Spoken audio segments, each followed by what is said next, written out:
Hi friends, welcome to IBS. ഇപ്പോൾ നമ്മൾ discuss ചെയ്യാൻ പോകുന്നത് ബാങ്ക് കോച്ചിങ്ങിന് അല്ലെങ്കിൽ ബാങ്ക് കോച്ചിങ് നടത്തിക്കൊണ്ടിരിക്കുന്ന അല്ലെങ്കിൽ പ്രിപ്പയർ ചെയ്തുകൊണ്ടിരിക്കുന്ന ബാങ്ക് എക്സാമിനേഷന് വേണ്ടി തയ്യാറെടുത്തുകൊണ്ടിരിക്കുന്ന സുഹൃത്തുക്കൾക്ക് വേണ്ടിയാണ്. നമുക്കറിയാം അതിൽ വളരെ പ്രധാനപ്പെട്ടൊരു ഭാഗമാണ് ഇംഗ്ലീഷ്. ആ ഇംഗ്ലീഷിൽ തന്നെ പലർക്കും വളരെ ബുദ്ധിമുട്ടുള്ളൊരു ഭാഗമാണ് കോംപ്രിഹെൻഷൻ പാസേജ് അല്ലെങ്കിൽ റീഡിംഗ് കോംപ്രിഹെൻഷൻ എന്ന് പറയുന്നത്. കാരണം അത് നീളൻ പാരഗ്രാഫുകളായിരിക്കും. ആ പാരഗ്രാഫ് വായിച്ച് തീരുമ്പോഴത്തേക്ക് അത് മറന്നു പോവും. പിന്നെ അതുകൂടാതെ അതിനെ അടിസ്ഥാനപ്പെടുത്തിയുള്ള ക്വസ്റ്റ്യൻസ്, അതിൻ്റെ ഓപ്ഷൻസ് കണ്ടുപിടിക്കുക. അപ്പം 2 തവണയൊക്കെ വായിക്കേണ്ടി വരും. 2 തവണ വായിക്കേണ്ടി വരുമ്പോൾ സ്വാഭാവികമായിട്ടും കൂടുതൽ സമയം അതിൽ ചെലവഴിക്കേണ്ടി വരും. എന്നാൽ അങ്ങനെ ചെയ്യാതെ ഒരൊറ്റ വായനയിൽ തന്നെ മുഴുവനും കോംപ്രിഹെൻഡ് ചെയ്യുകയും, കോംപ്രിഹെൻഡ് എന്ന് പറഞ്ഞാൽ ഉദ്ദേശിക്കുന്നത് കംപ്ലീറ്റ് ആപ്രിഹെൻഷൻ അഥവാ പൂർണ്ണമായും മനസ്സിലാക്കലാണ്. ഒറ്റ വായന കൊണ്ട് തന്നെ ഒരൊറ്റ സ്കിപ്പ് റീഡിങ്ങിൽ തന്നെ മുഴുവനും മനസ്സിലാക്കുകയും ഒടുവിൽ വളരെ വേഗത്തിൽ ക്വസ്റ്റ്യൻസ് വായിച്ച് കൃത്യമായും ആൻസർ ഫിക്സ് ചെയ്ത് തെറ്റാതെ കൃത്യമായി വളരെ വേഗത്തിൽ ആൻസർ ചെയ്യാൻ കഴിയുന്ന എളുപ്പ വഴിയുണ്ട്. അതെന്താണ് എന്നാണ് പറയുന്നത്. അത് നിങ്ങൾ ശ്രദ്ധിച്ചിട്ടുണ്ടാവും. മുൻപ് പരീക്ഷ എഴുതിയിട്ടുള്ളവരാണെങ്കിലും അല്ലെങ്കിൽ ക്വസ്റ്റ്യൻ പേപ്പർ പരിശോധിച്ചിട്ടുള്ളവരാണെങ്കിലും മനസ്സിലാവും. കോംപ്രിഹെൻഷൻ പാസേജിന് വേണ്ടി പാസേജ് എടുക്കുന്നത് ഏതെങ്കിലും പത്രത്തിൻ്റെ, പ്രധാനമായും ദ ഹിന്ദു പോലുള്ള പത്രങ്ങളുടെ എഡിറ്റോറിയൽ നിന്നോ അല്ലെങ്കിൽ എഡിറ്റോറിയൽ പേജിൽ തന്നെയുള്ള ആർട്ടിക്കിൾസിൽ നിന്നോ മറ്റെന്തെങ്കിലും പബ്ലിക്കേഷൻസിൻ്റെ ആർട്ടിക്കിൾസിൽ നിന്നോ 2-3 പാരഗ്രാഫ് എടുത്ത് തരികയാണ് ചെയ്യുന്നത്. അതിനെ അടിസ്ഥാനപ്പെടുത്തി ഒടുവിൽ ക്വസ്റ്റ്യൻസ് ഉണ്ടായിരിക്കും. വൊക്കാബുലറിയും അതിൽ തന്നെ അടിസ്ഥാനപ്പെടുത്തിയായിരിക്കും. 2-3 വാക്കുകളുടെ അർത്ഥം, അതായത് സർക്കംസ്റ്റാൻഷ്യൽ മീനിങ് ആയിരിക്കും ചോദിക്കുന്നത്. കൂടാതെ ഓപ്പോസിറ്റും ചോദിച്ചിരിക്കും. അങ്ങനെ 9-10 മാർക്ക് അതിന് കിട്ടാറുണ്ട്. അത് മുഴുവനും എങ്ങനെ നേടാം? അത് പരിശീലിച്ചാൽ, ഡൈജസ്റ്റ് പരിശീലിച്ചാൽ, അവിടെയാണ് ഞാൻ പറഞ്ഞു വരുന്നത് ഡൈജസ്റ്റ് എന്ന് പറയുന്ന സംഗതി. ഡൈജസ്റ്റ് പരിശീലിക്കുക എന്ന് പറയുന്നത് വളരെ സുന്ദരമായ, വളരെയധികം മാർക്ക് സ്കോർ ചെയ്യാൻ കഴിയുന്ന, എന്നാൽ വളരെ ഈസിയായി ചെയ്യാൻ കഴിയുന്നതുമായ സംഗതിയാണ്. എന്താണ് ഡൈജസ്റ്റ്? ദിവസവും പ്രാക്ടീസ് ചെയ്യാനുള്ളതാണ്. ഇംഗ്ലീഷ് എന്ന വിഭാഗം 1 മാർക്ക് പോലും നഷ്ടപ്പെടാതെ പൂർണ്ണമായും മാർക്ക് നേടിയെടുക്കാൻ ഈ ഡൈജസ്റ്റ് പ്രാക്ടീസ് ചെയ്താൽ സഹായകരമായിരിക്കും. എന്താണ്?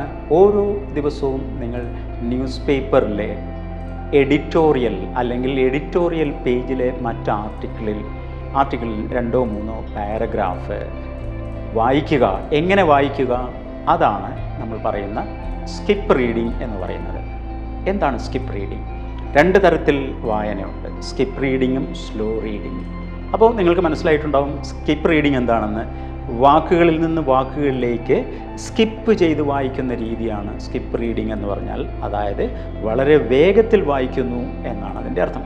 വളരെ വേഗത്തിൽ എന്ന് പറഞ്ഞാൽ നിയന്ത്രിക്കാൻ കഴിയാത്ത വേഗത്തിലല്ല, ഒരാളിൻ്റെ സ്വതസിദ്ധമായ വേഗതയിൽ വളരെ പെട്ടെന്ന് വായിച്ച് തീർക്കാൻ കഴിയും. അതായത് അങ്ങനെ വായിക്കുന്ന സമയത്ത് ഒരു കാരണവശാലും അതിനകത്ത് വരുന്ന ഇൻഡിവിജ്വൽ വേർഡ്സിൻ്റെ മീനിങ്ങിനെ പറ്റി ആലോചിച്ച് സമയം കളയുന്നില്ല. ഇൻഡിവിജ്വൽ വേർഡ്സിൻ്റെ മീനിങ്ങിനെ പറ്റി ആലോചിക്കുന്നതേ ഇല്ല. സ്കിപ്പ് റീഡിംഗ് സമയത്ത് വായിക്കുന്നയാൾ ഒരു കാര്യം മാത്രമേ ശ്രദ്ധിക്കുന്നുള്ളൂ. എന്താണ് അതിലെ കൗണ്ടൻറ്റ്, അതിൻ്റെ ഉള്ളടക്കം എന്താണ്, അതിനുവേണ്ടി മാത്രമാണ് സ്കിപ്പ് റീഡിംഗ് നടത്തുന്നത്. അങ്ങനെ വായിച്ചു കഴിയുമ്പോൾ വായിച്ചയാളിൻ്റെ മനസ്സിൽ ആ പാസേജിൽ എന്ത് ആശയമാണോ പറഞ്ഞിരിക്കുന്നത് അതേപ്പറ്റി ഒരു വ്യക്തത ഉണ്ടായിരിക്കും, ഒരു ആശയമുണ്ടായിരിക്കും, അല്ലെങ്കിൽ അത് മനസ്സിലായി കഴിഞ്ഞിരിക്കും, അതിൻ്റെ ഗിസ്റ്റ് പിടികിട്ടി കഴിഞ്ഞിരിക്കും. പിന്നെ ചെയ്യേണ്ടത്, ഇങ്ങനെ വായിക്കുന്ന സമയത്ത് സ്വാഭാവികമായിട്ടും നമ്മുടെ കയ്യിൽ പേനയും പേപ്പറും ഉണ്ടായിരിക്കും. വായിച്ചു കഴിഞ്ഞാൽ ഉടനെ ഡൈജസ്റ്റ് എന്ന ടൈറ്റിൽ കൊടുത്ത് അവിടെ നിങ്ങൾക്ക് മനസ്സിലായത് ഇൻ 3 or 4 സെൻറ്റൻസസ് ഡൈജസ്റ്റ് എന്ന് എഴുതി വയ്ക്കുക. തുടർന്ന് അങ്ങോട്ട് ചെയ്യേണ്ടത് എന്താണ്? നിങ്ങൾക്കറിയാം, രണ്ടാമതൊരു വായന കൂടിയുണ്ട്. ഇത് പ്രാക്ടീസ് റീഡിംഗ് ആണ്, പിന്നെ സ്ലോ റീഡിംഗ് ആണ്.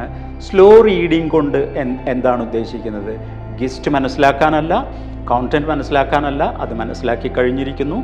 ഇനി വായിക്കുന്നത് അതിലെ പുതിയ വാക്കുകൾ, നിങ്ങൾക്ക് പരിചയമില്ലാത്ത വാക്കുകൾ എന്തൊക്കെയാണുള്ളത് അത് കണ്ടെത്തുന്നു. ഡൈജസ്റ്റിന് തൊട്ട് താഴെയായി സ്ട്രേഞ്ച് വേർഡ്സ് എന്നൊരു ടൈറ്റിൽ എഴുതി പരിചയമില്ലാത്ത വാക്കുകളൊക്കെ എഴുതി വയ്ക്കുകയും തുടർന്ന് ഡിക്ഷണറിയിൽ നോക്കി മീനിങ് അതിൻ്റെ നേരെ എഴുതി വയ്ക്കുകയും ചെയ്യുന്നു. ഇങ്ങനെ എഴുതി വയ്ക്കുന്ന സമയത്ത് ഡിക്ഷണറിക്ക് ഒരു പ്രത്യേകതയുണ്ട്. ഡിക്ഷണറിയിൽ ഒരു എൻട്രി വാക്കിന് നേരെ കൊടുത്തിരിക്കുന്ന ഒരർത്ഥം മാത്രമായിരിക്കില്ല, ഒന്നിലധികം വാക്കുകളുണ്ടായിരിക്കും, 3, 4, 5, ചിലപ്പോൾ 10, 15 അർത്ഥങ്ങളൊക്കെ അതിന് കൊടുത്തിരിക്കും. അതെന്തിൻ്റെ അടിസ്ഥാനത്തിലെന്ന് പറഞ്ഞാൽ ആ വാക്ക് എൻ്റെ കറൻസി അനുസരിച്ചായിരിക്കും. അത് ഏതെല്ലാം തരത്തിൽ വ്യാഖ്യാനിക്കപ്പെട്ട് ഏതെല്ലാം സാഹചര്യങ്ങളിൽ ഉപയോഗിക്കുന്നു, അങ്ങനെ ഇൻ്റർപ്രിറ്റഡ് മീനിങ് ആയിരിക്കും അതിൽ കൊടുത്തിരിക്കുക. നിങ്ങൾ അത് മുഴുവനും എഴുതണമെന്നില്ല, ആദ്യത്തെ 2, 3 വാക്കുകൾ മാത്രം എഴുതി വയ്ക്കുക. ഒരു പാസേജിൽ നിങ്ങൾക്കൊരു 10 വാക്ക് കിട്ടിയെന്ന് വിചാരിക്കുക. ഇപ്രകാരം നിങ്ങൾ ദിവസവും പ്രാക്ടീസ് ചെയ്യുകയാണെങ്കിൽ 1 മാസം കഴിയുമ്പോഴത്തേക്ക് സ്വാഭാവികമായിട്ടും 30 ഡൈജസ്റ്റ് നിങ്ങൾ തയ്യാറാക്കി കഴിഞ്ഞിരിക്കും. അത് കഴിഞ്ഞിട്ട് നിങ്ങളുടെ പുരോഗതി നിങ്ങൾ ഒന്ന് പരിശോധിച്ച് നോക്കുക.